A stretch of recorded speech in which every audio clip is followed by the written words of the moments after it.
Ni mwaka wa uchaguzi, siku zikihesabika kuelekea uchaguzi mkuu. Kutokana na hilo, ni leo tukaamua kwenye taarifa yetu ya habari kuonyesha upekee ambao unapatikana kwenye uchaguzi wa Zanzibar. Idadi ya kura ambazo wanapiga ni moja ya kile ambacho kinatofautisha uchaguzi huo na uchaguzi wa Jamhuri ya Muungano wa Tanzania. Lakini usimamiaji wa taasisi mbili ama mamlaka mbili, moja ni Tume Huru ya Taifa ya Uchaguzi ambayo yenyewe inasimamia kura zake 3, lakini uchaguzi mwingine ukisimamiwa na Tume ya Uchaguzi Zanzibar ZEC. Wengi wamekuwa wakijiuliza maswali mengi. Kwa nini kumekuwa na usimamizi wa mamlaka hizi mbili? Labda pia wanataka kufahamu ni kwa nini basi wengine wanapiga kura 5 wakati kuna wale ambao wanapiga kura 3. Basi nasi tukasema acha tuje tukupe elimu ambayo ipo ndani ya uchaguzi huo. Kumbuka pia kuna wakati ambako uchaguzi wa Zanzibar ulirejewa, na maana yake ulienda tofauti na ule wa Jamhuri ya Muungano wa Tanzania. Wakati huo NEC na sio INEC ilisimamia uchaguzi wake, na ZEC na yenyewe ikaja ikasimamia uchaguzi wake. Tutaangalia hayo yote na namna ambavyo yanaweza kuleta utamu wenyewe na upekee huo ndani ya uchaguzi. Naitwa Nurdin Selemani nikikualika kwenye uchanganuzi leo. Studio tunaye Said Miraji, ni mchambuzi wa masuala ya siasa. Karibu sana. Nashukuru sana. Kwema sana. Tutavuka maji mpaka pale kisiwa cha marashi ya karafuu, maana kwamba Zanzibar eneo ni Unguja. Tutakutana na Dr. Farid Hamza, yeye ni mchambuzi wa masuala ya siasa ya jamii. Karibu sana Dr. Hamza.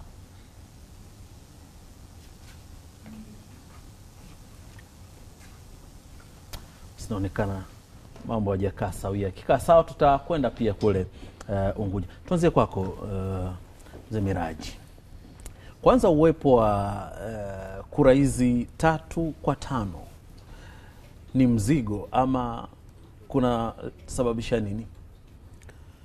Bila shaka si mzigo, kwa sababu ni utaratibu ambao upo kutokana na mazingira. Kihistoria Zanzibar ilikuwa ni jamhuri na Tanganyika na yenyewe ilikuwa inajitegemea. Ilipounganika Tanganyika na Zanzibar, makubaliano ni kwamba kutakuwa na serikali mbili. Kutakuwa na serikali ya Jamhuri ya Muungano wa Tanzania na serikali ya Mapinduzi ya Zanzibar. Sasa ile kuwepo tu kwa serikali mbili tayari ikawa ndio chanzo cha kuwa na mamlaka mbili. Kwa hivyo Zanzibar kuna serikali ya Mapinduzi ya Zanzibar inayoongozwa na rais wa Zanzibar ambaye ndiye mwenyekiti wa Baraza la Mapinduzi, na upande wa pili huku tuna serikali ya Jamhuri ya Muungano. Sasa kimsingi, ili Zanzibar waweze kuwa na rais wao, kuna mambo lazima yawepo, ambapo jambo la kwanza inakuwa ni lazima waweze kumchagua, na ukisha kumchagua rais atakuwa na baraza lake la mawaziri. Baraza la mawaziri linatokana na wajumbe wa Baraza la Wawakilishi. Kwa hivyo lazima kuwe na chombo kinachoitwa Baraza la Wawakilishi. Na kwa wale wasiojua, hasa vijana wa sasa, Zanzibar Baraza la Wawakilishi limeanzishwa rasmi mwaka 1984 wakati wa utawala wa Sheikh Aboud Jumbe Mwinyi. Kwa hivyo kwa nyakati tofauti kumekuwa na maboresho ya namna gani ya kuweza kuwapata wajumbe wa Baraza la Wawakilishi. Sasa hawa wajumbe wa Baraza la Wawakilishi ni sawasawa na vile unavyoona bunge kwa huku Tanzania bara, kwamba bunge ndio chombo cha kutunga sheria. Kwa hivyo kwa sheria zote zinazohusiana na mamlaka ya Zanzibar zinatungwa na Baraza la Wawakilishi. Sasa ili uweze kupata viongozi hao, ndio maana kule kumekuwa kuna tume ya uchaguzi inayosimamia kuchaguliwa kwa rais, inayosimamia kuchaguliwa kwa wajumbe wa Baraza la Wawakilishi, na inayosimamia kupatikana kwa madiwani. Kwa sababu watu pia wajue kama masuala ya serikali za mitaa sio mambo ya muungano. Kwa hivyo kule kuna baraza lake la madiwani, kuna meya wa majiji, manispaa na kadhalika. Kwa hivyo baraza la madiwani linapatikana kutokana na tume hiyo. Lakini Wazanzibari kama Watanzania na wao wana haki ya kuchagua sasa wabunge. Na ndio maana kule jimbo moja lina mbunge na lina mwakilishi. Mbunge ukimchagua anakuja Dodoma. Mwakilishi ukimchagua anakwenda zake kule kwenye chukwani, barazani kule. Lakini pia kwa sababu tunachagua diwani, mbunge, mwakilishi, tunachagua na maraisi wawili, yule atakaye hudumu pale Zanzibar na atakaye hudumu Jamhuri ya Muungano wa Tanzania. Kwa hivyo siri ya kwanza ilianzia hapo. Okay. Tarudi kwako Miraji, tunakwenda pale Zanzibar, naungana na Ibrahim Musa Harun ambaye ni mchambuzi wa masuala ya siasa. Karibu sana Bwana Harun. Hebu tuambie kwa namna ambavyo hali ilivyo na Wazanzibari kwenda kuchagua katika nafasi 5, huwa ni mzigo ama ni sehemu tu ya demokrasia ambayo inanogesha uchaguzi? Asante sana mwandishi. Nimesikiliza kwa makini uchambuzi ambao amefanya mwenzangu hapo alopita. Ni kweli Zanzibar kwa kweli tuko tofauti kidogo kutokana na, nadhani hii imechangiwa sana kutokana na mazingira ya siasa ya nchi yetu, lakini ni kweli kabisa tupo kwa upande wa Zanzibar tunatarajia kuchagua wawakilishi kama 5 hivi. Yaani sisi tunachagua kwanza rais wa Jamhuri ya Muungano wa Tanzania, alafu tunachagua rais wa Zanzibar, alafu tunachagua mbunge, alafu tunachagua mwakilishi ambaye yeye ataenda kwenye baraza la wawakilishi, alafu tena tunachagua diwani kwa ajili ya mabaraza ya manispaa.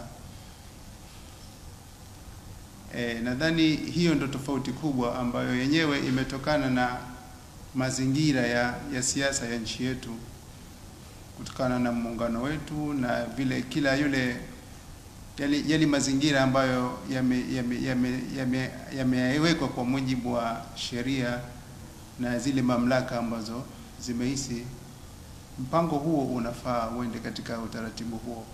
Kwa kama alivyoelezea mwenzangu hapo kwamba sisi tuna baraza la wawakilishi, kule kuna Jamhuri ya Muungano wa Tanzania, kuna bunge. Kwa kama ni Wazanzibari na maana kule lazima tuwe na mbunge. Kwa hiyo tunaingia kwenye bunge la Jamhuri ya Muungano wa Tanzania. Lakini pia tuna kama ni Wazanzibari tuna haki ya kumchagua rais wa Jamhuri ya Muungano wa Tanzania. Kwa hiyo tunapiga kura kwa kumchagua rais wa Jamhuri ya Muungano wa Tanzania. Kwa hiyo ballot paper zetu zinakuwa tofauti na zile za Zanzibar na za Jamhuri ya Muungano wa Tanzania. Harun, hapo hiyo ndio tofauti ambayo ipo. Tofauti hiyo pia inaendana na mamlaka mbili ambazo zinasimamia chaguzi zenyewe. Kuna ule uchaguzi ambao unasimamiwa na INEC, kwa maana kwamba Tume Huru ya Taifa ya Uchaguzi, na ile ambayo inasimamiwa na Tume ya Uchaguzi Zanzibar, ZEC. Uwepo hizi mamlaka mbili kwenye uchaguzi ambao mara nyingi unafanyika siku moja, ukiondoa ikitokea dosari ya aina yoyote ile, inaweza ikawa inawavuruga kwa namna yoyote wapiga kura, ama ni jambo ambalo wao wanaona ni vyema zaidi kuendelea hivyo hivyo? Nadhani hali ya vuruga wapiga kura kwa sababu tulishafanya uchaguzi, sio mara moja, sio mara mbili. Lakini tunakwenda vizuri tu. Muhimu ni coordination katika kufanya zile taratibu za kupata wale wapiga kura na vile zile process zote kuanzia kabla uchaguzi, baada ya uchaguzi na wakati ule wa kutoa matokeo ya uchaguzi. Tutarudi kwako Harun. Miraji, hii eneo la kuwa na tume mbili, hawa wanakuja wana mamlaka zao, wanasimamia jambo hili, hawa wengine wapo na wenyewe wanasimamia kwa mamlaka zao hivi. Ni jambo ambalo kwa namna nyingine hii inaonekana Tanzania peke yake. Na huo ndo ambao pekee wenyewe tunausema. Tunapaswa kuendelea kubaki katika mwenendo huo, ama imefika wakati sasa jambo la uchaguzi likajumuishwa na kusimamiwa na tume moja? Kuna wakati tume ya uchaguzi ya Jamhuri ya Muungano wa Tanzania ilikuwa inakasimu baadhi ya madaraka kwa tume ya Zanzibar, yani walikuwa wanatumia kama wakala, lakini kutokana na mazingira ya utofauti wa sheria za uchaguzi zilivyo sasa hivi, uchaguzi wa Jamhuri unasimamiwa na tume INEC na uchaguzi wa Zanzibar unasimamiwa na ZEC. Unajua, kwa mfano hapa sheria ya kupiga kura, kwa mfano nataka kupiga kura ya ubunge, haina ile labda pengine sheria ya ukaazi na mambo mengine kama hayo. Mimi naweza kutoka hapa sasa hivi nikisema nataka kugombea ubunge, kama kwetu ni Pemba, nikenda nikagombea ubunge Pemba. Na tumeshafanya hivyo kwa nyakati tofauti. Lakini ukija kwenye uchaguzi wa Zanzibar, kwanza ili uandikishwe lazima uwe ni Mzanzibari mkazi. Kwa hivyo kuna baadhi ya sheria ambazo ziko kwenye uchaguzi wa Zanzibar lakini haziko kwenye uchaguzi wa Jamhuri ya Muungano wa Tanzania. Na hii ndio maana inapelekea sasa kila tume iweze kufanya kazi zake, kwa sababu ukisema watu wote watachagua kwa sheria moja, watachagua mwakilishi, mbunge, diwani, rais wa Zanzibar, rais wa Jamhuri ya Muungano kwa sheria hiyo, ni tatizo. Kuna wakati, kwa mfano mimi ni Mtanganyika, nimekwenda Zanzibar, wakati wa uchaguzi umenikuta kule, kitambulisho changu mwenyewe ninacho nilichojiandikisha huku, naweza nikenda kama hivi juzi walivyotangaza haya maboresho, nikatengeneza taarifa zangu zikahamishwa, nikapata fursa ya kumchagua rais wa Jamhuri ya Muungano nikiwa Zanzibar, kwa sababu jimbo lake la uchaguzi ni Tanzania nzima. Lakini sitaweza kumchagua rais wa Zanzibar. Kwa hivyo, kwa sababu ya hii mikingamo kidogo, migongano ya sheria za uchaguzi, kuna wakati mwingine wanalazimika kila tume isimamie uchaguzi wake. Ingawaje ballot inapotoka na siku inapopigwa kura inakuwa ni moja. Ukienda uchaguzi wa mbunge unakutana na ballot ya mbunge, diwani ya diwani, na kisanduku cha mbunge mbali, cha diwani, cha mwakilishi, cha rais wa Zanzibar, cha rais wa Jamhuri. Na kwangu mimi kupiga kura siku moja sio shida, kama alivyotangulia kusema mwenzangu. Kwa sababu Wazanzibari toka asili wamezoea kupiga hizo kura 5.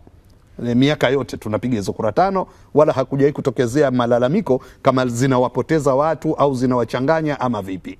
Ni Wazanzibari wamekuwa na weledi katika ile eneo. Lakini kufanya chaguzi siku tofauti kunaweza kukawa na tatizo zaidi kutokana na ile shime ya uchaguzi. Kwa mfano kwenye jimbo kuna mbunge, mwakilishi, ushindani ni mkubwa sana. Mmefanya uchaguzi mmoja amechaguliwa, mnaweza mkawater down uchaguzi mwingine.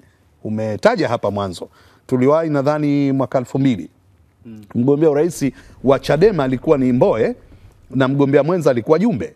Mzee Jumbe alifariki. Alipofariki, uchaguzi ikabidi ufanye nini? Uchaguzi ikabidi uahirishwe. Uchaguzi wa Zanzibar kwa sababu haukuwa na dharura uliendelea. Kwa hivyo ulipoendelea, ulipokuja uchaguzi wa Jamhuri ukafanyika peke yake. Lakini sasa je, ulipofanyika ule kwanza wa Zanzibar, ulipofanyika uchaguzi wa Jamhuri, sasa Wazanzibari walijitokeza kwa kiwango kama walivyojitokeza kwa uchaguzi wa Zanzibar? Definitely ilikuwa wazi. Uchaguzi wa Zanzibar kwa Wazanzibari walishamaliza kazi yao. Ulipokuja huu tena wengine wameshajiondokea. Harun, moja jambo ambalo katikati haya mambo ambayo tunaangalia kama upekee wa uchaguzi wa Zanzibar ni uwepo wa kura ya mapema. Naam. Hii huwa inafanyika siku moja kabla, ikihusisha baadhi ya taasisi nyeti na wale watakao kwenda kusimamia hata uchaguzi wenyewe siku ya uchaguzi mkuu. Kumekuwa kuna malalamiko yake, lakini kwa mujibu wa taratibu za ZEC inaendelea kufanyika kwa namna ambayo tunayo na mwelekeo ambao upo. Hii kura bado tunaendelea kuiona kwamba inaendelea kuwaunganisha Wazanzibari ama inatakiwa iangaliwe kwa jicho jingine? Asante sana ndugu mwandishi. Ni kweli kwa upande wa Zanzibar ipo kura mapema. Nadhani hii imeelezwa kwenye sheria ya uchaguzi ya mwaka 2017 kifungu cha 82 ambacho kifungu cha kwanza kimeeleza wazi kwamba kutakuwa kuna kura ya awali, na kifungu kile kimewapa haki baadhi ya watu ambao wao katika siku za uchaguzi, hasa hiyo tarehe 29, wao watakuwa katika majukumu mengine. Kwa hiyo sasa, ili kuwapa, kwa sababu haki ya kupiga kura ni haki ya watu wote, na wao pia wanayo haki ya kupiga kura kwa sasa. Kwa hiyo ili na wao kuwapatia ile haki yao ya kikatiba ya kupiga kura, sheria imetungwa kwa ajili ya kufacilitate watu katika makundi maalum, na hao ni watu ambao wametajwa. Ukienda sub 2 ya kifungu hicho cha sheria ya uchaguzi, utaona sasa kabisa ni makundi gani ambayo yanapaswa kupiga kura katika siku hiyo. Kwa hiyo na hiyo sheria imepitishwa baraza la wawakilishi, na haikuja tu, yani haikuzuka tu hafla, bali ilifuatiwa na suggestions mbalimbali kwa zile chaguzi zilizopita. Waliliona hili, wakaona ni bora wafanye adjustment, kama ni kuwapa haki wale ambao na wao wanakuwa wanapiga kura. Kwa hiyo wao, tume imeona hivyo, na tume imepewa mamlaka ya kufanya, yani tume imepewa mamlaka na hiyo sheria ili kuwatengenezea mazingira na hao awe makundi, ili sasa ikifika siku ya uchaguzi, wao badala ya kwenda kushughulika na mambo ya mengine ya kupiga kura, yani unakuta sasa hapo unaona ile tofauti sasa, sababu hapo upige kura wewe kama wewe kwanza, alafu hapo uende ukafanya ulinzi. Sasa hiyo hapo mabadiliko hayo, yani ya kufanya hizo exchange hizo, hapo ndo kumeleta recommendation ya kuja kura ya mapema. Na sio nchi, Zanzibar sio nchi ya kwanza kufanya hivyo. Zipo nchi nyingi tu Afrika pamoja na hata Ulaya ambazo zinafanya huo taratibu. Asante sana mtu mmoja. Okay, tumemsikia Othman ametuelezea kuhusiana na kura ya mapema. Imekuwa ikizua mjadala mara kadhaa. Ibrahim Harun ametuelezea, lakini katikati ya hilo pia tumeshuhudia kuna serikali ya umoja kitaifa GN kule Zanzibar, ambayo kuundwa kwake kwenyewe lazima upate idadi kadhaa ya kura ndipo uingie kwenye serikali. Kwa muundo ambao umekuwepo na miaka ambayo imekwenda, tayari imeleta mapinduzi yake. Somo gani ambalo lilikuja baada ya kuundwa kwa hii serikali ya umoja wa kitaifa ambao inafaa kuendelea kusogezwa mbele? Yani kusogezwa mbele kwa maana kuwa iendelee kuwepo. Naam. Zanzibar imeonekana kwenye uchaguzi wa mwanzo kabisa wa vyama vingi 1995. Margin ambayo walipitana wagombea wawili, kwa mujibu wa taarifa zilizotolewa na tume ya uchaguzi, ilikuwa ni ndogo sana. Ilikuwa ni 50.2 kwa 49 kwa 48 nadhani .9 .8. Yani kwa ufupi difference ilikuwa ni 2 kutoka kwa huyu na huyu, na hata kwenye uwakilishi ilikuwa ni hivyo hivyo. Na kila mara tulivyokuwa tukienda, ilionekana kama Wazanzibari upishano wao unakuwa sio mkubwa. Sasa ili kwanza kuondoa mpasuko miongoni mwa Wazanzibari, kwa sababu anayeshinda kwa mujibu wa sheria wakati ule anachukua vyote. Ukishinda uraisi, serikali yote ni yako, utateua wawakilishi wengine 10, utateua mawaziri, utafanya kila kitu. Kwa hivyo maana yake huyu mwenzako ulioshindana naye, ambaye pengine na yeye ana almost 50% Manake ukipata 49 nukta manake ni 50 hiyo.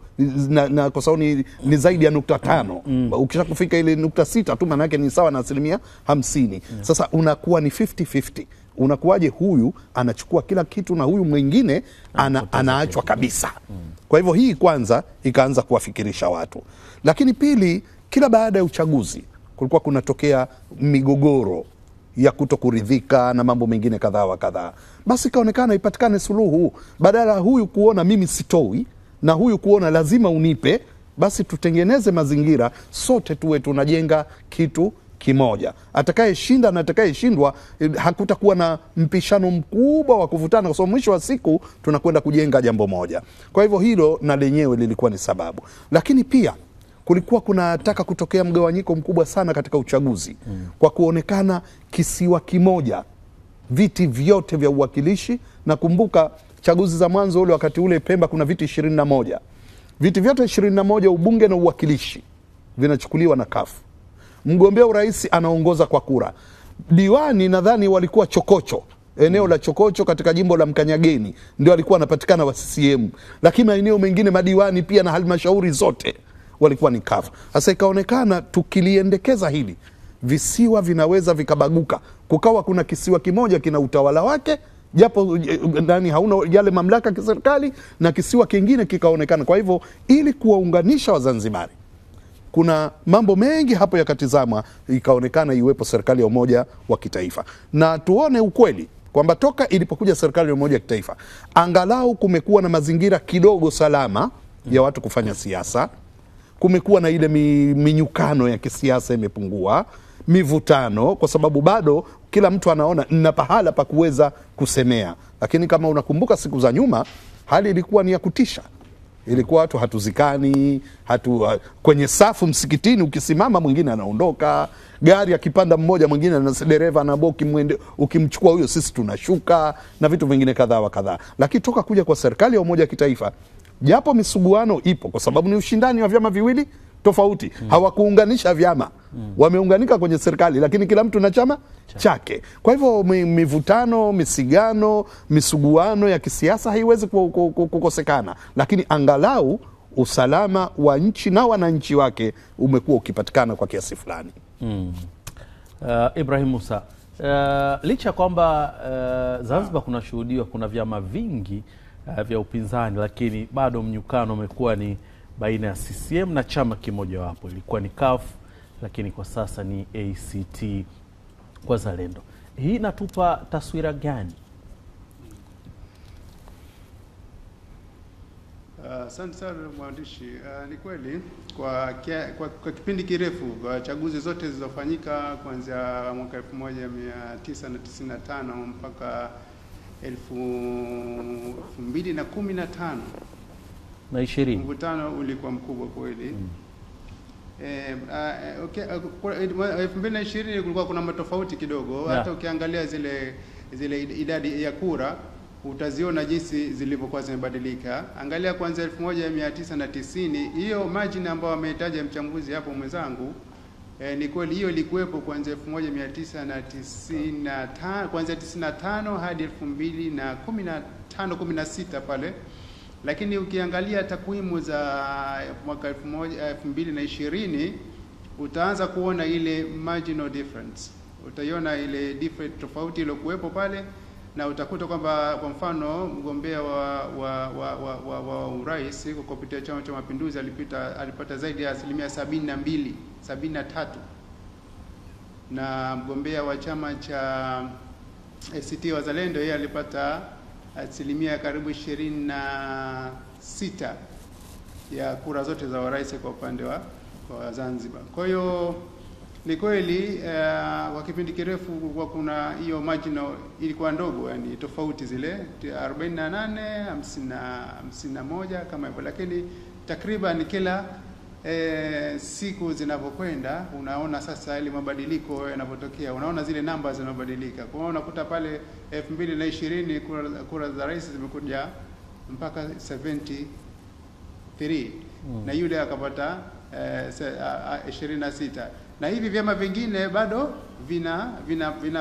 vinakuja lakini zaidi ni hivi vyama viwili. Nadhani hii ni kutokana na historia ya hivyo vyama, na vile vile ni kutokana na viongozi na sera za vyama, lakini tutarajie labda pengine mwaka huu Oktoba 29 labda tutarajie kuona tofauti, lakini kwa kiasi kikubwa ni kweli kwa kipindi kirefu michuano ni miwili kati ya ACT au kutoka kule zamani ilikuwa ni CUF na sasa na CCM hapa ni chama. Naam, nikushukuru sana Bwana Ibrahim Musa Harun kwa kuungana nasi kwenye Uchanganuzi hii leo. Asante sana. Naam, lakini hapa pia studio tumekuwa naye Saidi Miraji, mchambuzi wa masuala ya siasa. Nikushukuru sana. Mimi nashukuru, asante. Naam, kwa nukta hiyo nafikia tamati ya Uchanganuzi hii leo. Tulikuwa tunatupia jicho tofauti ama upekee uliopo katika uchaguzi wa kule Zanzibar, wakati ambako uchaguzi mkuu unafanyika, na tumeweza kuona yale ambayo yanaupa upekee, lakini pia hata mchuano ambao umeshuhudiwa katika baadhi ya wakati kwa wagombea wa nafasi za urais kwa upande wa serikali ya mapinduzi ya Zanzibar. Na mimi ndo nakunja jamvi la Uchanganuzi kwa juma hili. Naitwa Nurdin Selemani, panapo majaliwa tukutane tena juma lijalo siku ya Jumatatu kwa ajili ya kipindi kingine. Nikutakie tu usiku mwema na kwaheri.